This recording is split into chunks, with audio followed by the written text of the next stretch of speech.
எல்லா கட்சியிலிருந்தும் உங்களுக்கு ஓட்டு விழுக போகுது அப்படின்னு நீங்க சொல்றீங்க. அந்த அளவுக்கு கட்டமைப்பு ஒரு வலிமையான கட்டமைப்பா இருக்குதா தமிழக வெற்றி கழகத்துல? அது ஒரு கேள்வியா இருக்கே. தமிழக வெற்றி கழகத்தில் அது இந்த இருக்குதாங்கிறதே ஒரு கட்டமைக்கப்படுதுங்க.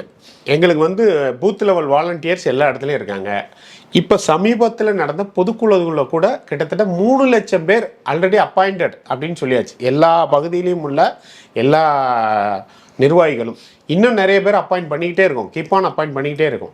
கட்டமைப்புங்கிறது 75 வருஷ கட்சிகள் 50 வருஷ கட்சிகள் அப்படின்னு நீங்கள் கம்பேர் பண்ணுறதை விட எங்ககிட்ட அவங்க கூட அந்த 2 வருஷத்தில் நல்லாவே நாங்கள் கட்டமைச்சிருக்கோம்.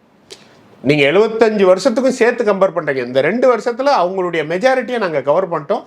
எல்லா பூத்துலேயும் எங்களுக்கு ஆட்கள் இருக்காங்க.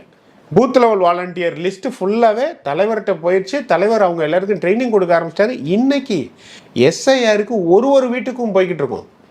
ஒவ்வொரு எதிர்த்தா இல்லை எஸ்ஐஆர் ஆதரிச்சா? எதிர்த்து ஆதரிச்சு அந்த இதுக்குள்ளேயே போகாதீங்க. நீங்கள் எதிர்த்தா நீங்கள் நடக்காதா? நீங்கள் எதிர்த்தா நடக்காதா? இல்லை, எல்லாருமே எதிர்க்கக்கூடிய மனநிலை தானே இருக்காங்க. இது அரசியலுக்கு அப்பாற்பட்டு நீங்கள் பேசுங்க. திமுக இன்னைக்கு எதிர்க்குது எஸ்ஐஆர். இங்கே நடக்குமா நடக்காதா? எஸ்ஐஆர் நடக்குமா நடக்காதா? எதிர்க்கிறோம். எதிர்த்தா நடக்குமா நடக்காதா? நீங்க என்ன செஞ்சாலும் அது நடந்தே தரும்.